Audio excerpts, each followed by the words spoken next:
आणि यानंतर आपण मुंबईमध्ये येऊया। मुंबईमध्ये ईशान देशमुख आपल्या सोबत आहे। मुंबईतून रोज असंख्य प्रवासी हे पुण्याला जात असतात। आता देखील ईशानने आपल्याला दादरच्या टीटी परिसरातली संपूर्ण परिस्थिती सांगितली होती। ज्येष्ठ नागरिकांचे ईशान हाल झाल्याचं देखील तू सांगितलेलं होतं।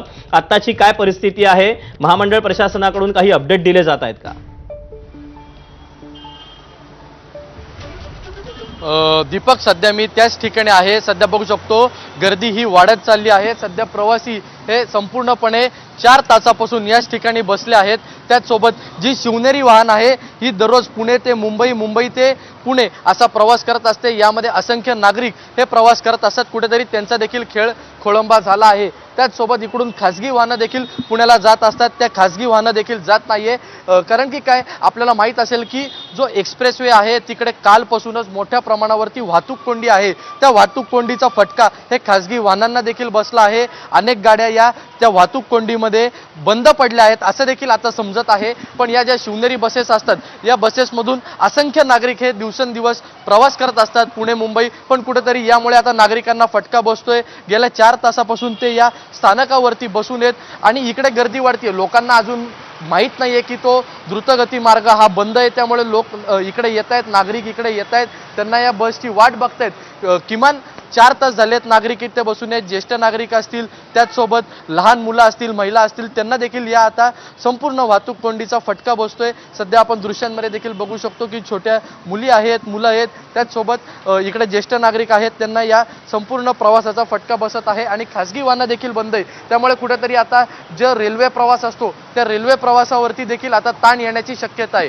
दीपक, ईशान, एसटी महामंडळाकडून या सगळ्याबाबत काही स्पष्टीकरण देण्यात आलेलं आहे का की कधीपर्यंत या गाड्या सुरू होतील? प्रवाशांना देखील याबद्दलची काही माहिती मिळू शकली आहे का?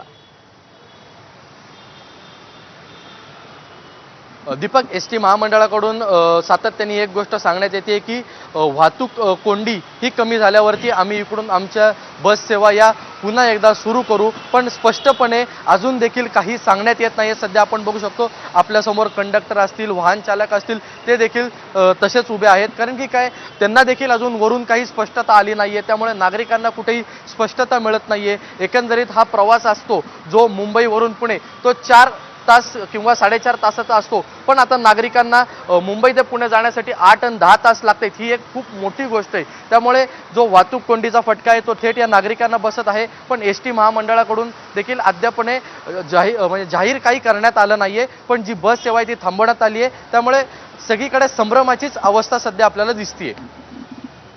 ईशान, या ठिकाणी जे काही प्रवासी बसलेले आहेत त्यांच्याशी संवाद साधणं तुला शक्य आहे का? काय त्यांच्या भावना आहेत, काय त्यांच्या प्रतिक्रिया जाणून घेऊ शकशील? आपण एकदा बघू। दादा, तुम्ही किती वेळ झाला इकडे थांबला आहात? आम्ही तरी 1-1.5 तासापासून थांबलो इथे। आमची रिझर्वेशन होतं, पण ते रिफंड भेटणार असं सांगितलं त्यांनी आम्हाला। म्हणजे तुम्हाला रिफंड मिळणार आहे असं सांगितलं, म्हणजे आता बस सेवा डेपोला जाऊन रिफंड मिळेल। पण आता बस सेवा नाहीये त्यांनी सांगितलं। खंडित आहे, जाण्याचा मार्ग पूर्ण बंद केला असं सांगितलेलं आम्हाला। किती वेळ झाला आता तुम्ही? तुमच्याबरोबर कोण कोण आहे? छोटी मुलगी, तुझं वय किती आहे ताई? 8. आपण बघू शकतो ताई, तुम्ही किती वेळ झाला थांबला इकडे? 2 तास झाले. आपल्यासोबत एक दादा देखील, आपण त्यांना पण विचारू, तुम्ही किती वेळ झाला थांबलाय? 2 तास झाले सर थांबलोय। तुम्हाला पुण्यामध्ये जायचंय, काही महत्वाचं काम आहे पुण्यामध्ये? ऑफिसला जायचंय, कामानिमित्त आलो होतो ऑफिसच्या पुण्याला, मुंबईला काम आटपलंय माझं, आता पुण्याला परत उद्या ऑफिसला जायचंय। तुम्हाला आता काय सांगण्यात आले, कधीपर्यंत बस सेवा चालू होईल? येत नाही तोपर्यंत त्यांनी सांगितलं की अजून काय हलवणार नाही। आपण बघतो तुमच्याबरोबर सामान देखील, आता तुम्हाला या सामानाची पण काळजी घेत इकडे बसायला लागेल। हो सर। आपण बघू शकतो दीपक, प्रवासी आहेत, त्यांच्याबरोबर सामान आहेत, लहान मुलं आहेत, या सर्व गोष्टींची आता जबाबदारी कोण घेणार?